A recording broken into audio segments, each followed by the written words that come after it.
all right? My name is Joe Concanon. I live in Belrose. It's a quiet little tree-lined street. Grew up at St. Gregory's, the great parish church, and went to school with them, participated in their festival every year. Was so excited about the area, we decided to stay and raise our 3 kids in the community. This is the area that I'm running in. It's just a beautiful area.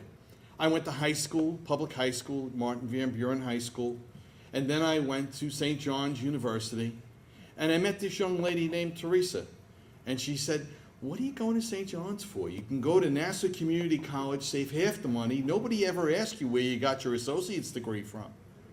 So I went to Nassau Community College for a few years. I started in the shipping and banking industry. Just like many other people, I took all the civil service tests that were out there, the police test, the fire test. Never went for the sanitation guys, and never had an opportunity to take the correction officer test. But I was out there like many, many, many young men at my time, all right, and trying to find a way to go forward, earn a living, maybe someday have a family. We got married, joined the NYPD, and I studied for a lot of the police exams, the sergeants, the lieutenants, the captain's exam.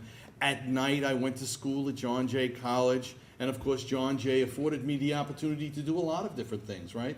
I could go to school during the day and during the night, and anybody, from my neighborhood would say, "What are you, nuts? You're a cop. Just forget about school. Just, I always wanted to go back.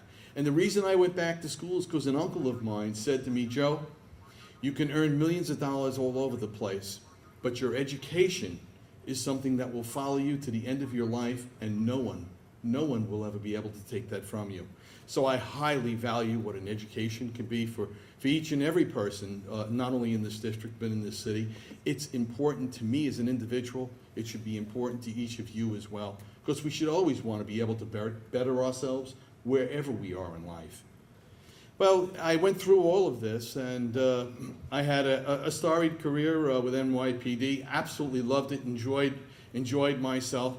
I got so anxious at one point in time as a young cop, I decided to sue the city of New York for the sergeant's exam, and we took it all the way up to the United States Supreme Court. And if you've never been at the United States Supreme Court, that is one spectacle, shall I say, or one experience that I'll never forget. And of course, there were only 8 justices at the time, so we had a 4-4 tie, so there was no decision made in our case. But as you all know, I became a sergeant, lieutenant, and then captain after that. I served a couple of years in the Giuliani administration as his deputy director for public safety. Thank you. All right. And then from there, I returned back to the NYPD to take the captain's exam. Before you know it, 9/11 had happened, and I kind of looked back and I said, all right, maybe it's time to do something different. In 2002, in September, I retired. From that point, what happened was I sort of enlisted myself and a few other people that I knew, and we grew something from the ground up. It was called the FBI's InfraGuard program. It was a public-private program that had to do with national critical infrastructure protection. And what I would do for the next 12 years after I left NYPD is train security professionals from around the country on critical infrastructure protection.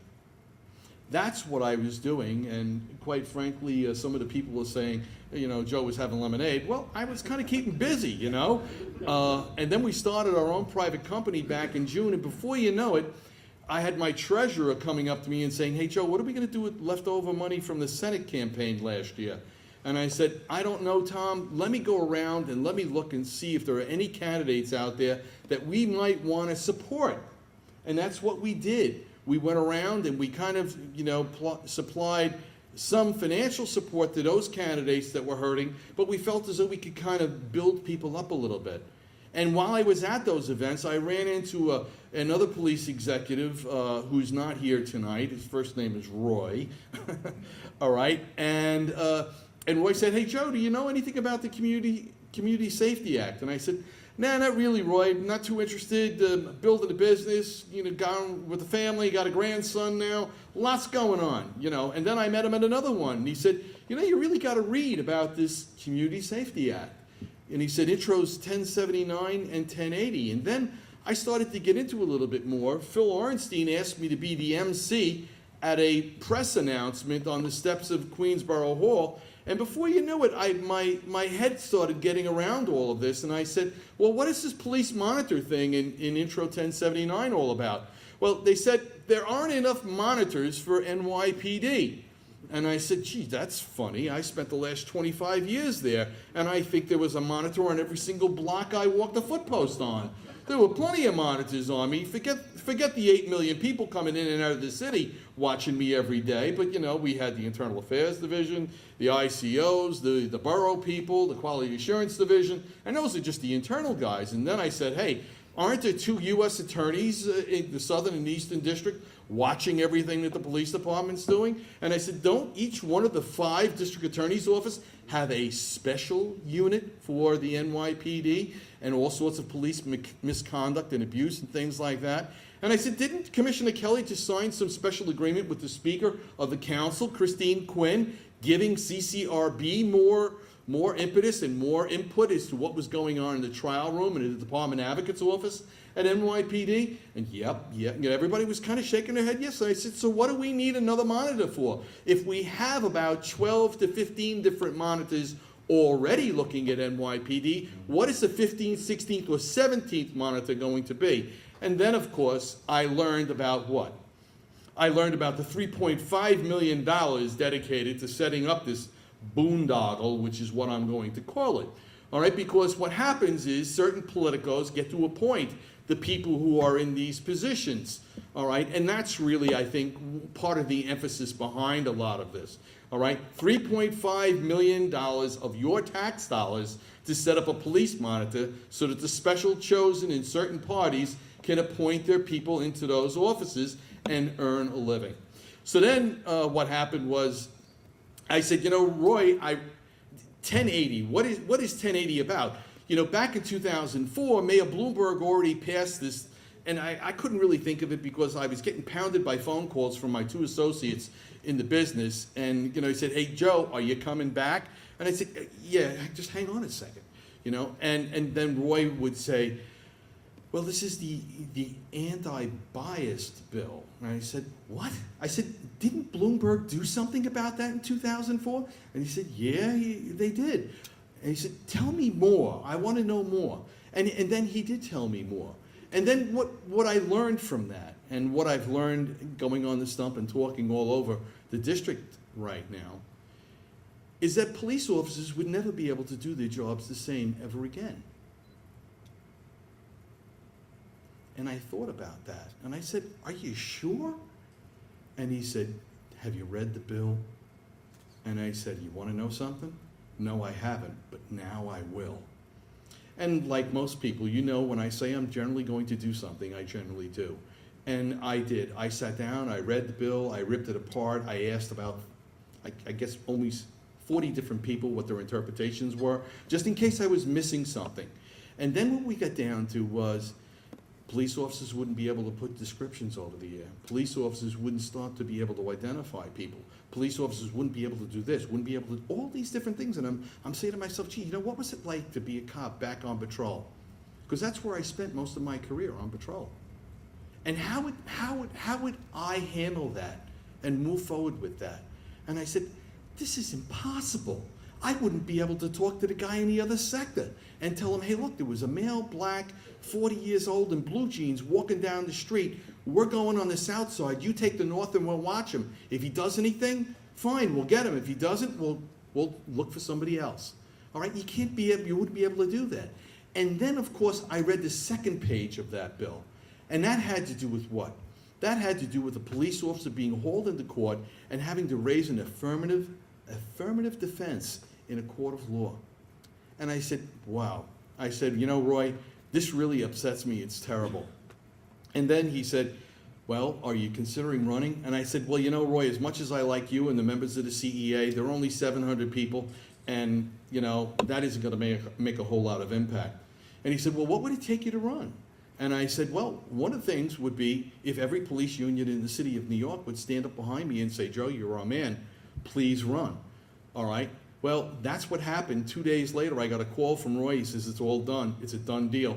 We'll see you down at City Hall. You're being endorsed by all the unions. I said, you've got yourself a candidate. I won't let my members down.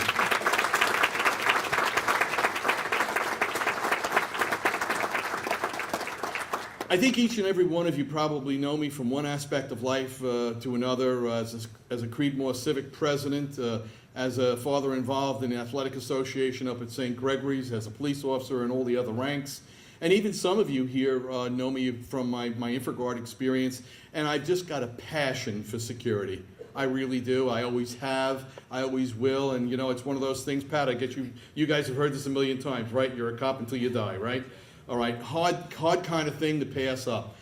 And, you know, quite frankly, I don't know what's going on in the city council. I don't know if somebody's changed the water source or if something else mysterious is going on there. And I've talked many times about Mark Wepper, and I've seen him up at street fairs and everything else, and I said, Mark, do me a favor, change this before the veto vote. I said, you know, I'm building a business, and he said, Joe, this isn't going to have any impact on the city of New York or cops. There's nothing that's going to happen that's going to be any different. And I said, did you read the bill?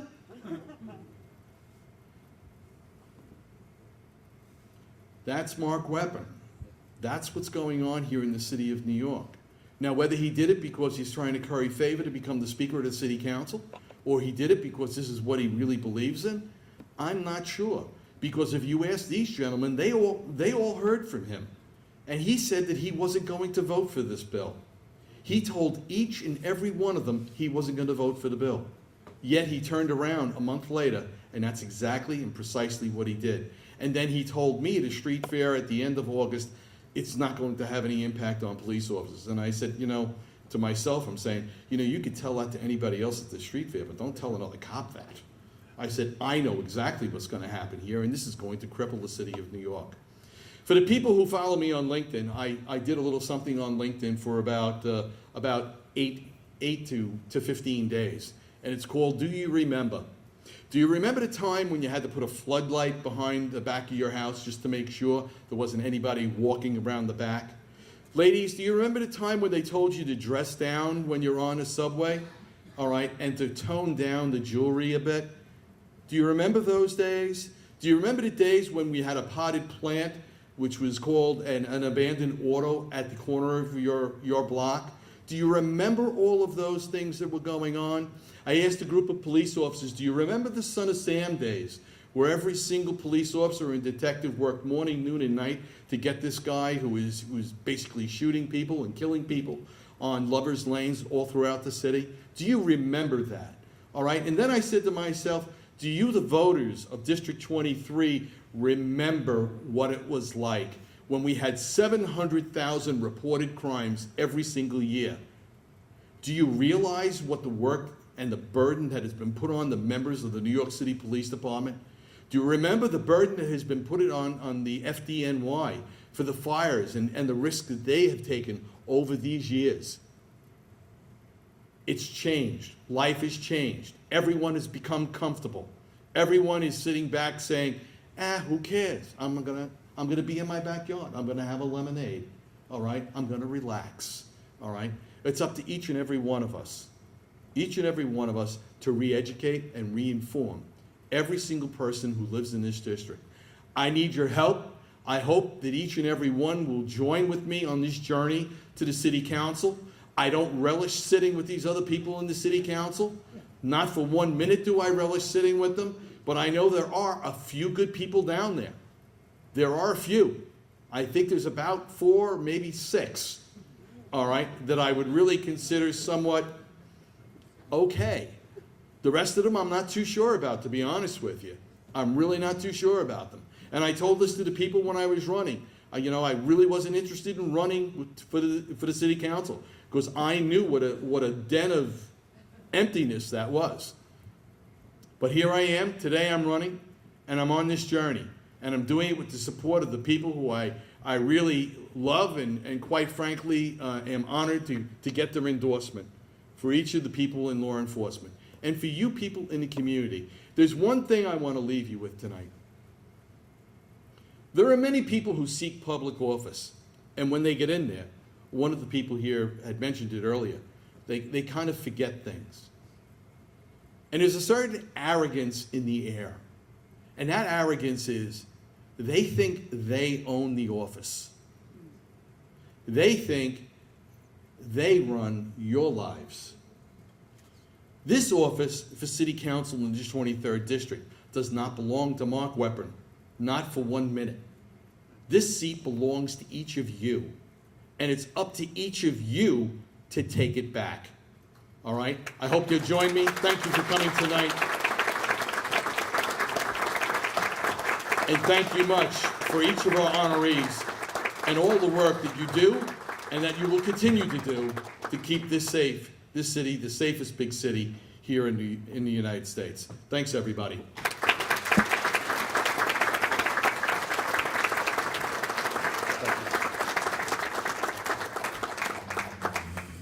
Thank you, Joe, for running.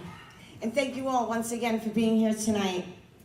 Please help Joe's Concannon's campaign. We have a volunteer table set up in the back. You can sign up for everything from making phone calls, walking the streets with the palm cards, getting the word out, picking up lawn signs, you name it. So please visit our volunteer table in the back and enjoy the rest of your night. Thank you, and stay safe, please.